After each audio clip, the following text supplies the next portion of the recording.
I love Pokemon, always have, probably always will, and I really loved Legends Arceus, like one of my top games of all time. So naturally, I've been really excited for Pokemon Legends ZA, but after the most recent Pokemon events, something just felt a little off for me. Don't get me wrong, I'm still probably gonna get it and give it a try. But so first off, I kind of always thought that the Legends part of the titles was supposed to be like the history of Pokemon, getting more lore out of everything. You know, a deeper dive into how things got the way they are in the current timeline. And that is so very up my alley. A lot of times I enjoy the media that explores the history of the worlds almost more than I enjoy the main titles. Like, I know the main thing has to exist for the history to even, you know, be relevant. But it's one of the things that drew me to, like, the old Assassin's Creed games and prequel series, like House of a Dragon, for example. Like, give me a game about one of the Pokemon Wars, and I will absolutely give you my money.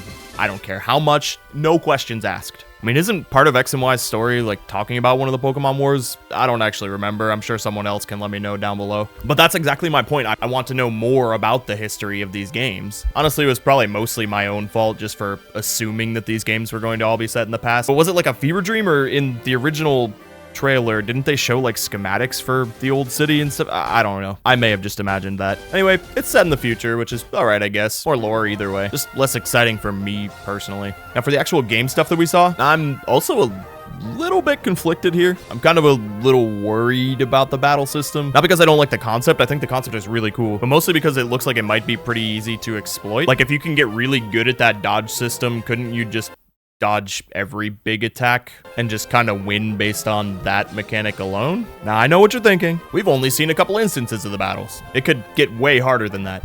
And yeah, maybe, but maybe not. Pokemon has always kind of tried to cater to the more casual audience, which is awesome in a lot of ways. It's the reason it's one of the most successful franchises ever. But just like they've never made the main games very strategically difficult, I don't really see them making the game mechanically difficult either, because then they'd run the risk of just scaring off what is probably a majority of their audience. And I'm not really hoping for anything super complicated. I'm just hoping it's not as exploitable as it looks.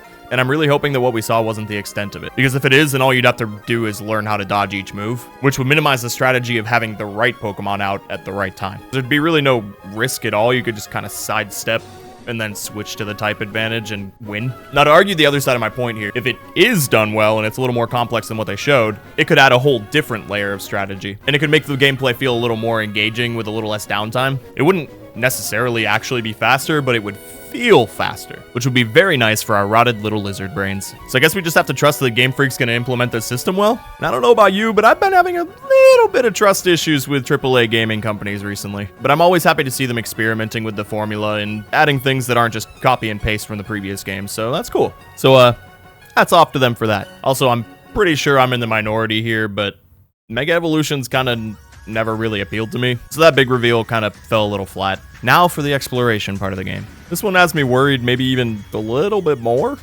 than the other things. I never personally had a problem with the wild areas in Sword and Shield because they felt pretty varied and spread out, but I know a lot of people did not like them. And the little bit that we've seen from these areas kind of just feels like that, but a little bit improved. I'm worried that everything being contained in one city is going to make me feel a little bit cramped in a Pokemon game. I mean, it's worked in games in the past for me. Like, Grand Theft Auto 4 is probably my favorite Grand Theft Auto game, and that's pretty much just set in Liberty City. But Pokemon isn't GTA. It's a game about collecting cool and cute little nature-inspired, mostly, monsters. Yeah, I guess just the amount of things that they need to do perfectly in terms of the core gameplay here kind of has me a little worried, which feels weird to me because I was so beyond excited when I first heard about Pokemon Legends ZA. But maybe it just wasn't made for people like me, which is totally fine. Not everything has to be. Again, I'm still gonna give it a try either way and see if I like it, and I'm sure I probably will enjoy it. I'm just a little more cautious now, I guess. I don't know. Let me know what you think. Like, am I way off base here?